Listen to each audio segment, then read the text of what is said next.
All right. If there are no more questions for the marketing part, let's move on to the finance department. So, Jacob, right? Yeah, well, Does anyone have any questions regarding the finance? Yeah, actually I do. Because we thought about the marketing department, we thought about having a 30-day payment period in order to satisfy our customers. And we're just thinking if that's actually feasible, if that's possible within the finance part. yeah, I'll have to calculate it, but first thoughts, we have the cash to pay our suppliers and have the customers pay later. So I think it's feasible, but I'll check. Right. If 30 days is fine. Yeah. More questions?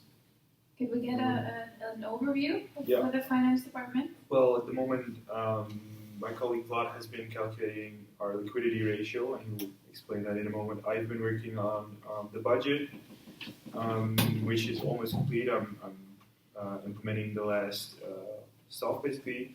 I have sent a first draft of the budget to an accountant to look over it, to check it.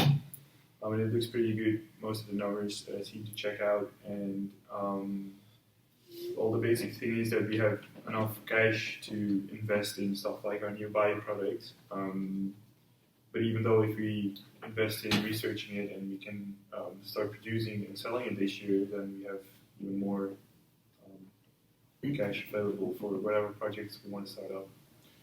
So Vlad could surely explain this part then. Yeah, but I have a question for you. As for the master budget, Okay. if we had to exclude the new innovation and new workers that we would hire, would there be any changes to the earlier period? Well, if we kept advertising and stuff the same, then there wouldn't be a lot of changes. It would basically stay the same. The only thing that would change was our cash position, since we were making profits. So we would have even more cash available in the next year. All right. Thank you, Jacob. Right now, if anyone has any questions for my part of the finance, then feel free to ask. Well, I will explain later on, but my specific question is, if we would have the capability to take another loan to finance another investment of $30,000, would that be possible? Well, I definitely think it would be possible due to the fact that after calculating our liquidity ratio, it showed that we have a ratio of 8, which is considerably high. So there is space for a lot of investments, even if it had to be done on a loan.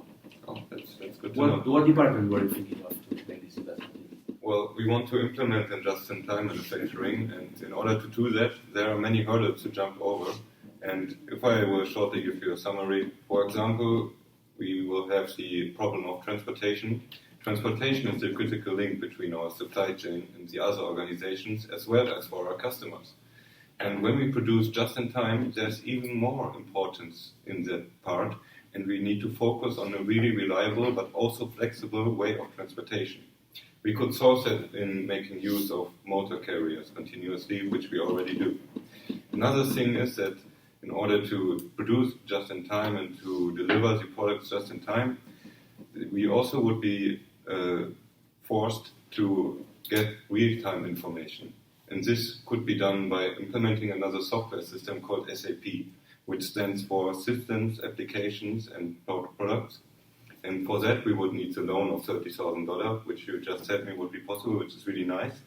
And if we would then implemented this system, we would be able to handle the data with increased speed and volume. This, on the other hand, would allow us improved collaboration and communication with our company and our customers, which on the other hand then would allow us to make use of the vendor-managed inventory. But the 30,000 is only for the SAP, right? Yes, We also exactly. talked about some transport stuff and also giving them discounts on the contract, but that's going to be talked about later. Apart from the informational system, are there any other investments that need to be done?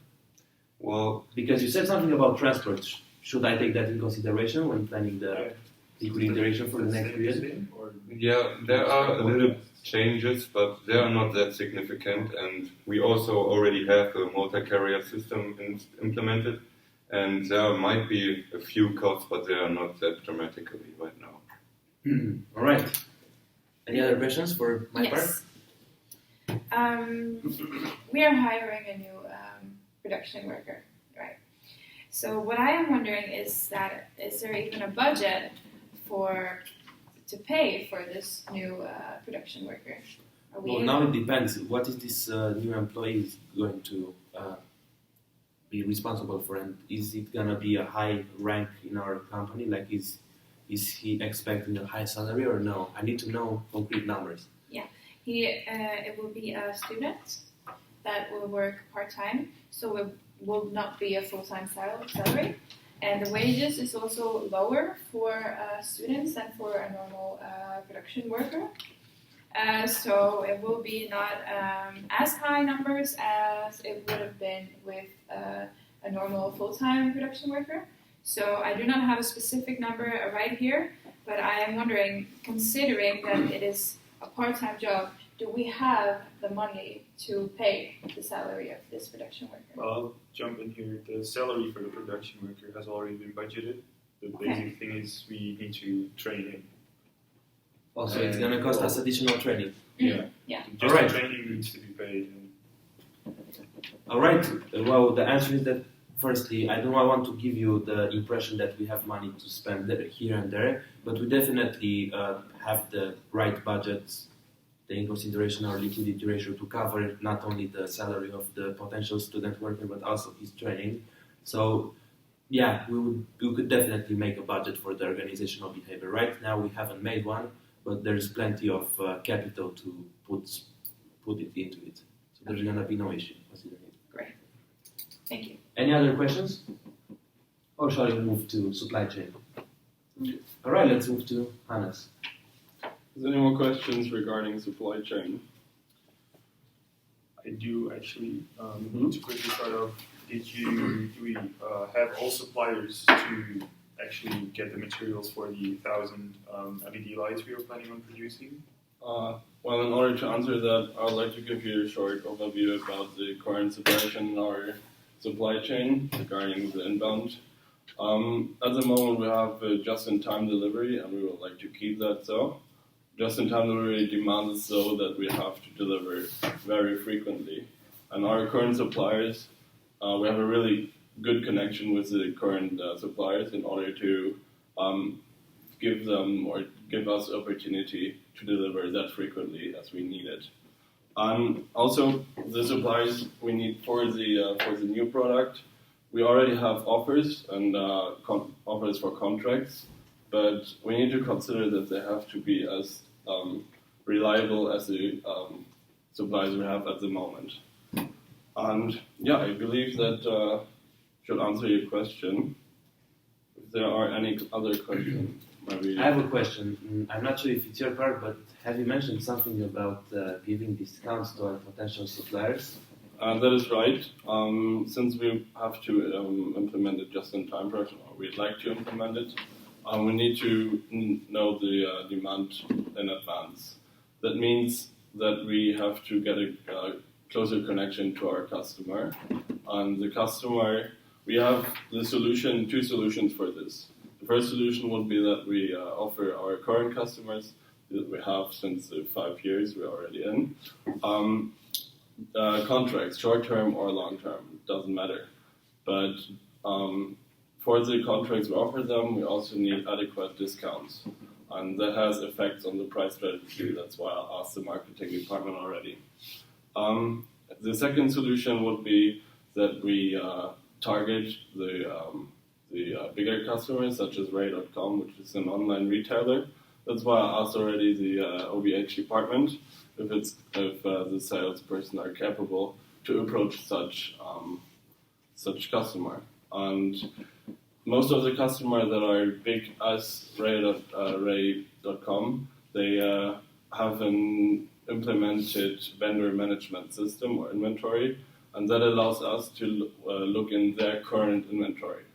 And since we can look in their current inventory, we can calculate the forecast or the demand that will occur in the near future. So let's imply that we would pick the first strategy, and that is offering them discounts. Do you believe that I would have to create a budget for these potential suppliers that we would have a 5 to 10% discount with? I believe so, because since we want to create a win-win situation, we are going to save costs in order that we implement the just-in-time production, and we would like to give them to the customer as well. That means that when we are cost saving, we want our customers to save costs as well. That we are able to do that with the discounts. So I had it's in my kind of mind, an investment. yeah, we believe to have a 10% more efficient production, which allows us to save 10% of the costs by producing them. Also, a kind of cost saving in the inventory and in the purchasing of the raw materials. We believe that to be around about 10%, and since we have long-term and short-term concepts for the customer, we would like to give them 5% discount if possible or if applicable. Depends on how they react to the offer we will